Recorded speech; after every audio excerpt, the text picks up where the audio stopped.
नमस्कार, मैं हूं नगमा और आप देख रहे हैं इंडियाज वर्ल्ड। एक बार फिर हम आपके साथ हाजिर हैं इस ऑनलाइन प्लेटफॉर्म के माध्यम से और हमारी कोशिश लगातार है कि दुनिया भर में जिस तरह की चर्चा अभी चल रही है उसका आकलन हम आप तक लाते रहें। कोरोना वायरस के खतरे ने जितनी भी हमारी देशों की आधुनिक सीमाएं थी, संप्रभुताएं थी, इन सब को एक तरह से बेकार कर दिया है। ये सारी लकीरें धुंधली हो गई हैं और ऐसा लग रहा है कि दुनिया जिस तरह के युद्ध या जिस तरह के खतरों के लिए तैयारी कर रही थी, देश अपने अपने हथियार जमा कर रहे थे, वो सब धरे के धरे रह गए और एक वायरस ने दुनिया को हिला दिया है। और अब खतरा एक नए किस्म का है, जहां पर इजराइल की मोसाद जैसी एजेंसी भी हथियार नहीं बल्कि वेंटिलेटर ढूंढ रही है। तो ये एक अजीब व गरीब स्थिति है दुनिया के सामने। और राष्ट्रीय सुरक्षा की गारंटी जहां पर सैन्य ताकतें हुआ करती थी देशों की, वो अब खत्म होती जा रही है। इन सब के बीच ये सोचना जरूरी होगा देशों के लिए इसके बाद कि उनकी स्वास्थ्य सेवाओं पर या हेल्थ सेक्टर में कितना ज्यादा ध्यान केंद्रित करना होगा। और इसी दौरान कुछ बड़े सवाल एक तो इसके उठ रहे हैं, दूसरी ये कि अमेरिका के राष्ट्रपति डोनाल्ड ट्रंप ने वर्ल्ड हेल्थ ऑर्गेनाइजेशन की जो फंडिंग अमेरिका करता था, यानी उसकी कुल फंडिंग का 15%, उस पर फिलहाल रोक लगाने का ऐलान कर दिया है। उनकी अपनी वजह हैं। और इस बीच हिंदुस्तान में अर्थनीति को दोबारा से उसमें जान डालने के लिए कुछ रियायतें दी गई हैं। तो इन सब बातों पर चर्चा करेंगे। मेरे साथ इस चर्चा के लिए संजय जोशी मौजूद हैं, ओआरएफ के चेयरमैन। संजय, सबसे पहली बात जो पिछले दिनों चर्चा में रही, डब्ल्यूएचओ की चर्चा बहुत होती रही। डोनाल्ड ट्रंप ने फिलहाल डब्ल्यूएचओ की फंडिंग पर रोक लगा दी है, जो कि बड़ी फंडिंग है। अमेरिका 15% पूरी फंडिंग का देता है।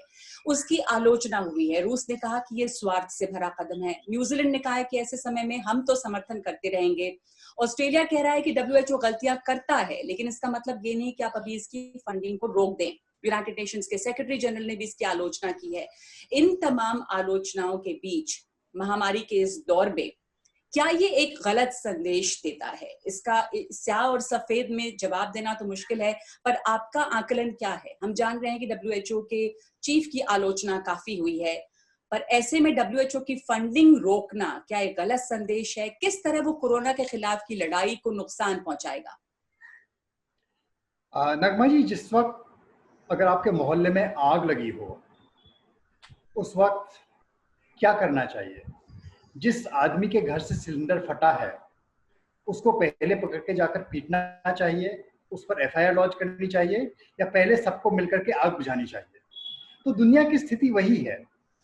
शहर में आग लगी है, मोहल्ले में आग लगी है, तो ये वक्त नहीं है कि जाकर के चीन से झगड़ा किया जाए। ये वक्त वो नहीं कि जाकर के डब्ल्यूएचओ से झगड़ा किया जाए या कहा जाए कि डब्ल्यूएचओ को पहले सजा दी जाए, उसके बाद हम आग बुझाएंगे। अभी आप सब मिलकर के पहले आग बुझाइए। और ट्रंप ने जो किया है, वास्तव में देखिए, ट्रंप के कैलकुलेशंस तो डोमेस्टिक हैं, उनको इलेक्शन लड़ना है। और बहुत कड़ी आलोचना उनकी हो रही थी कि किस ढंग से उन्होंने बहुत समय तक डब्ल्यूएचओ की जो वार्निंग्स थी, जो चेतावनियां दी गई थी, उसको नज़रअंदाज किया। जिस ढंग से अमेरिका में समय पर हेल्थ इंफ्रास्ट्रक्चर रैंप अप करना चाहिए था, टेस्टिंग की जानी चाहिए थी, उस रफ्तार से नहीं की गई। इकोनॉमी लॉकडाउन करने में भी कहीं ना कहीं देरी की गई। तो कई प्रकार की कमियां जिस ढंग से ट्रंप के नेतृत्व में अमेरिका में देखी गई, उनकी आलोचना देश में हो रही थी। तो उन आलोचनाओं से ध्यान बटाने के लिए, और ध्यान पहले चीन पर केंद्रित किया गया, उसके बाद अब डब्ल्यूएचओ पर केंद्रित किया जा रहा है। तो ये तो देखिए, अमेरिका में बड़ी पूजा होने वाली नवंबर में, ये बड़ी पूजा की तैयारियां हैं और बहुत ज्यादा इसको अहमियत देना इस वक्त पर कि इसका क्या नतीजा, अमेरिका ऐसा क्यों कर रहा है, ट्रंप ऐसा क्यों कर रहा है, ये सब इनकी डोमेस्टिक पॉलिटिक्स का नतीजा है। पर वास्तव में जो आलोचना हुई है, दुनिया भर में आवाजें उठी हैं इसके खिलाफ में, वो सही आलोचनाएं हैं।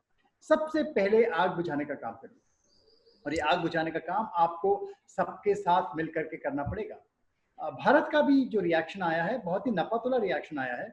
भारत ने बिल्कुल यही कहा है कि अभी तो इस वक्त हम महामारी से निपटने में लगे हुए हैं, ये हमारी सबसे पहली प्राथमिकता है। इसके बाद में जो प्रश्न हैं उनके जवाब ढूंढे जा सकते हैं, लेकिन ये वक्त नहीं है प्रश्न उठाने का, या ये वक्त नहीं है कि उन प्रश्नों के जवाब अभी लिए जाएं। अभी पहले हम इससे निपट लें। लेकिन इससे जुड़ा सवाल, डॉक्टर टेड्रोस की आलोचना बहुत हुई। चीन ने जिस तरह का की गलत सूचनाएं दुनिया में दी या छुपाई सूचनाओं को, उसमें डब्ल्यूएचओ ने इनका साथ दिया। ये आरोप है डब्ल्यूएचओ के ऊपर, डॉक्टर टेड्रोस के ऊपर।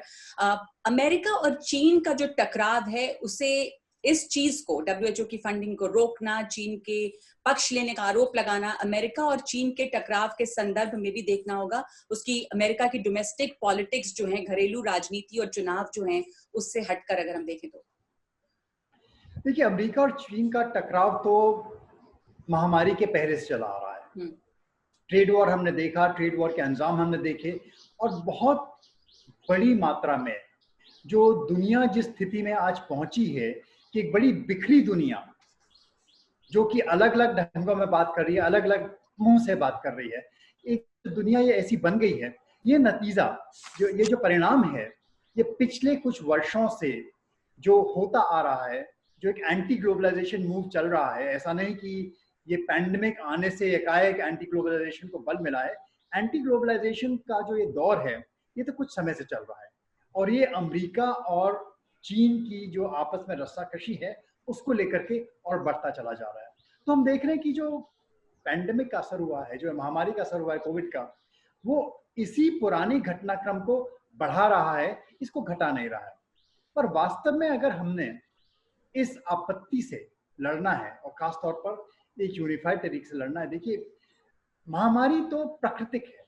अल्टीमेटली ये प्रकृति का कहर है, और प्रकृति का कहर चाहे किसी लैब में बना हो, चाहे कहीं बना हो, लेकिन जिन नियमों के तहत इसका बढ़ावा होगा, जिन नियमों के तहत इसका इजाफा होगा, वे प्रकृति के नियम हैं, और उनके आगे कोई भी शक्ति टिक नहीं सकती, चाहे वो अमेरिका हो, चाहे वो चीन हो, चाहे वो भारत हो, चाहे कोई भी देश हो।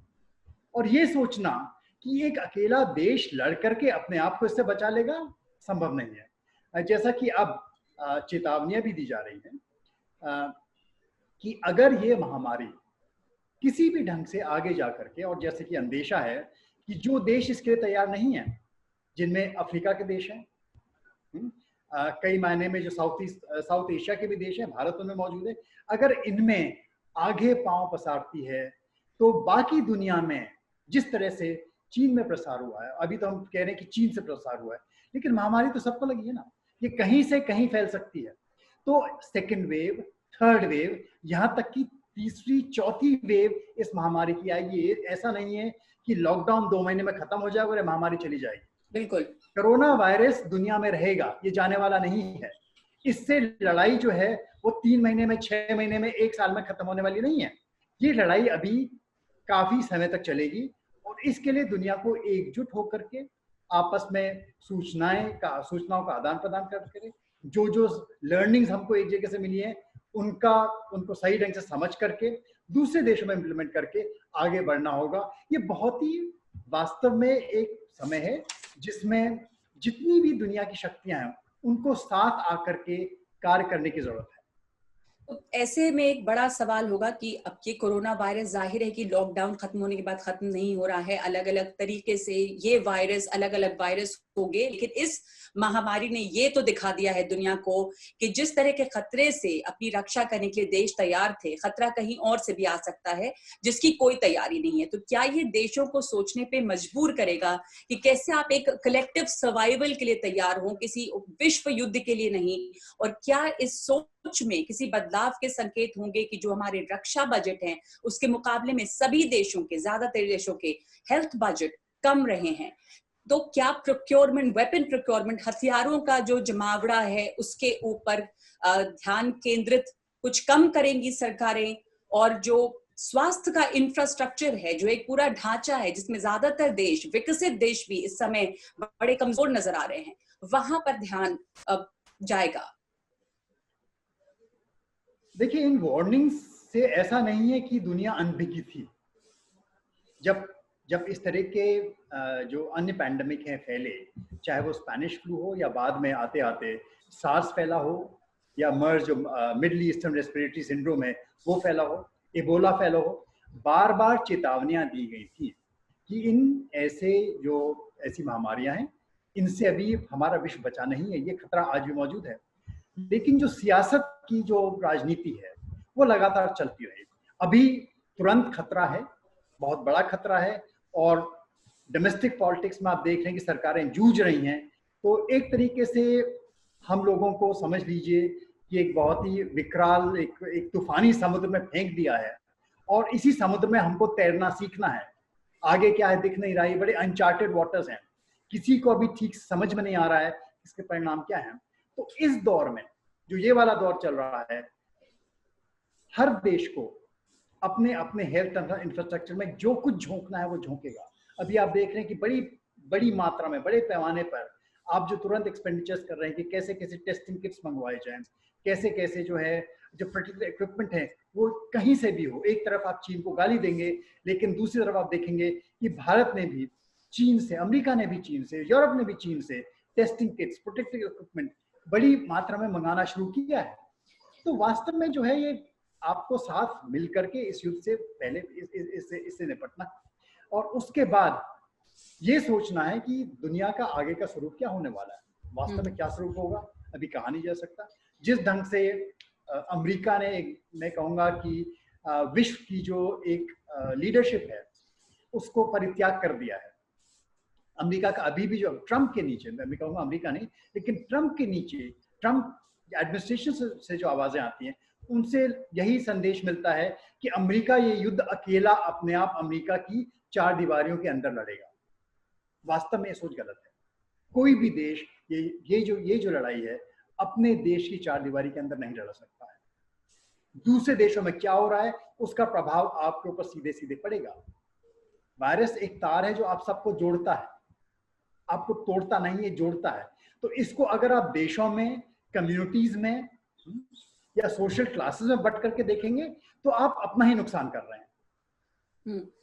इससे जुड़ता है ये सवाल जिस पर आप अभी कह भी रहे थे, पर उसको और विस्तार चाहेंगे, जो अंग्रेजी में इस्तेमाल करते हैं एक टर्म गन्स वर्सेस बटर। ये जो विवाद है ये और छिड़ेगा। अभी अगर आप देखें तो दुनिया में ज्यादातर देशों का रक्षा बजट कई गुना ज्यादा है उसके हेल्थ बजट से। हिंदुस्तान में ही अगर देखें तो 5 गुना ज्यादा है रक्षा बजट, हेल्थ बजट। और अमेरिका का आंकड़ा मैं देख रही थी कि $738 बिलियन है डिफेंस के लिए, जबकि $3.8 बिलियन है हेल्थ केयर के लिए। तो अब ये इसके तरफ सोच जाएगी, ये नई बहस शुरू होगी कि क्या ज्यादा जरूरी है। नेटो के सेक्रेटरी जनरल ये भी डर जता रहे हैं, चिंता जता रहे हैं कि हमें सुनिश्चित करना होगा कि ये हेल्थ क्राइसिस जो है वो कहीं सुरक्षा संकट ना बन जाए। देखिए, इसका जो परिणाम है वो तो स्पष्ट दिख रहा है कि हर देश को, चाहे वो अमेरिका हो जो बड़ी मात्रा में अब तक पब्लिक हेल्थ को बिल्कुल उसने एक तरह से छोड़ दिया था, अमेरिका में भी डिबेट चल रहा है और अमेरिका को भी अपना पब्लिक हेल्थ बजट बढ़ाना पड़ेगा। बाकी देशों में भी, चाहे वो जो यूनाइटेड किंगडम की बड़ी चरमर एनएचएस की व्यवस्था हो गई है, उस नेशनल हेल्थ सर्विस में और अधिक इन्वेस्ट करना होगा। और भारत को भी, भारत के सामने जो सबसे बड़ी समस्या आ रही है वो यही है कि हमारा कई स्टेट्स में जो हेल्थ इंफ्रास्ट्रक्चर है बहुत कमजोर है, बड़ी लचर अवस्था में है। तो उसमें इन्वेस्टमेंट तो अब अवश्य करना पड़ेगा, और ये जो इन्वेस्टमेंट है ये आपको पब्लिक सेक्टर के माध्यम से करना पड़ेगा। हेल्थ सर्विसेज जो हैं, स्टेट लेड सर्विसेज, आज भी अगर आप देखें तो जो महामारी का सामना सबसे ज्यादा कौन कर रही है, जो बिल्कुल हमारी टूटी फूटी गवर्नमेंट हेल्थ सर्विसेज हैं, उनके माध्यम से ही इनका अधिकांश सामना किया जा रहा है। तो इस सेक्टर में निवेश करना बहुत जरूरी है। हेल्थ पब्लिक सर्विस है, हेल्थ से भले ही आपको इमीडिएट कोई रिटर्न नहीं मिलते हो, लेकिन हेल्थ से जो लॉन्ग टर्म रिटर्न है, पॉपुलेशन की वेलबींग का जो रिटर्न है, जिसके लंबे परिणाम होते हैं, वो सबसे जरूरी है। तो हेल्थ पर इन्वेस्टमेंट हो। जो बाकी नॉन प्रोडक्टिव चीजें हैं, अब बड़ी चीज है, आपने बहुत अच्छी बात की, गन्स वर्सेस बट्टा, डिफेंस पर कितना खर्चा होना चाहिए, कहाँ से पैसा करना चाहिए। आज सबसे जरूरी आपके अगले कुछ वर्षों के लिए दुनिया भर में सबसे जरूरी हेल्थ सर्विसेज पर इन्वेस्टमेंट है, हेल्थ इंफ्रास्ट्रक्चर पर इन्वेस्टमेंट होने वाला है दुनिया भर में। और ये ऑब्वियस है क्योंकि जैसा मैंने कहा, ये 1, 2, 3 महीने के लॉकडाउन से वायरस जाने वाला नहीं है, ये रहेगा जी। इसका सेकेंड वेव आएगा। चीन में भी जो सबसे बड़ा खतरा लॉकडाउन के बाद आया है, उनका भी प्रयास ये कैसे सेकेंड वेव को रोका जाए। वो कैसे रोका जाएगा, वो बंदूकों से नहीं रुकेगा, वो पुलिस से नहीं रुकेगा, वो आपके हेल्थ इंफ्रास्ट्रक्चर से रुकेगा। उसको आपको सशक्त करना पड़ेगा।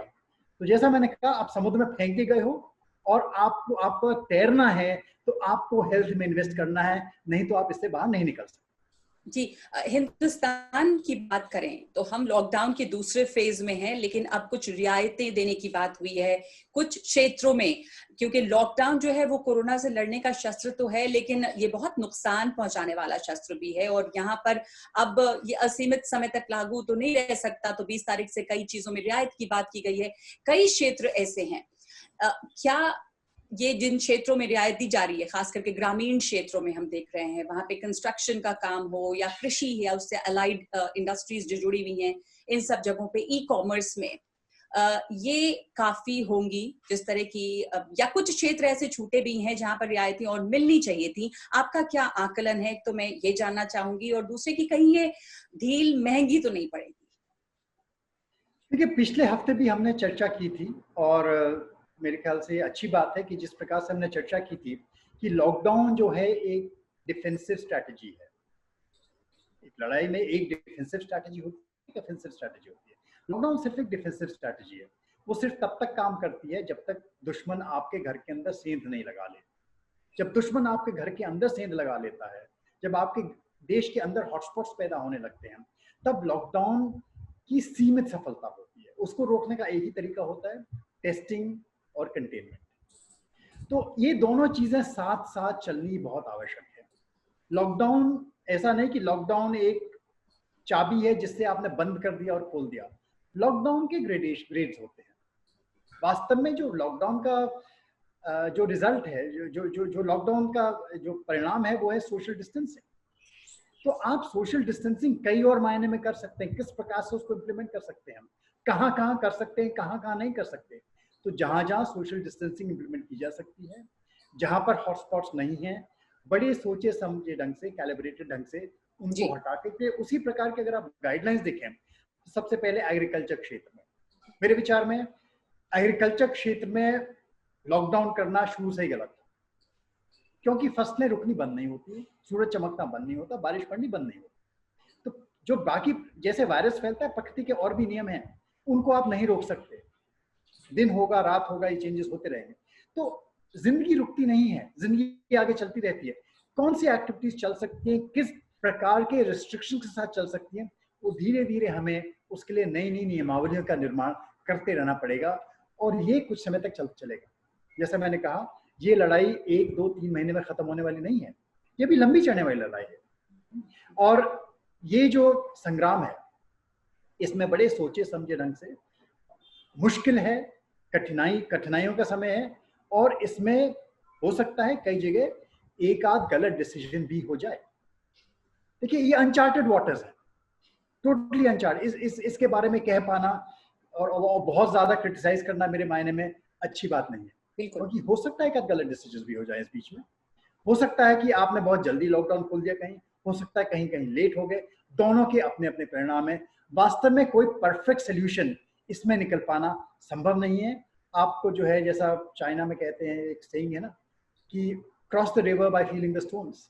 आपको चलते चलते सीखना है, डूबते डूबते तैरना सीखना है कि कैसे इससे बाहर निकले। तो यही आप देखेंगे, अगर आप वास्तव में कि जो स्ट्रैटेजीज अब अपनाई जाएंगी, जरूरत यह है कि पूरी ट्रांसपेरेंसी के साथ, देखिए कम्युनिकेशन बहुत जरूरी है।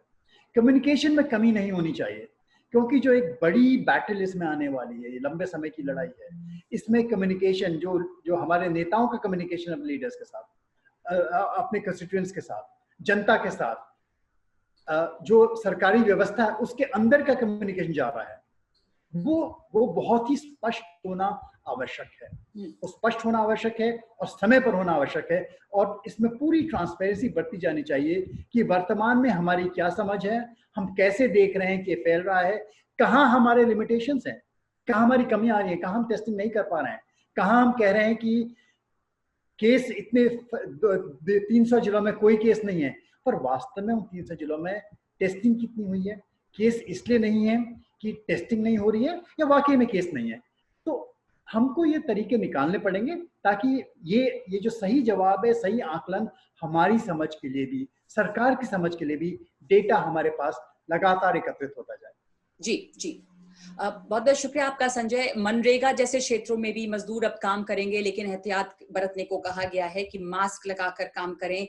खाना बंट रहा है सरकार की तरफ से, लेकिन फिर भी हम देख रहे हैं कि मजदूरों का जमावड़ा। इसलिए जिस बात को संजय कह रहे थे कि जमीनी स्तर पे उसका इम्प्लीमेंटेशन, उसमें पारदर्शिता, ये तमाम चीजें बहुत बहुत जरूरी हैं। धन्यवाद इस चर्चा के लिए और इस चर्चा में आप तमाम लोगों के शामिल होने के लिए।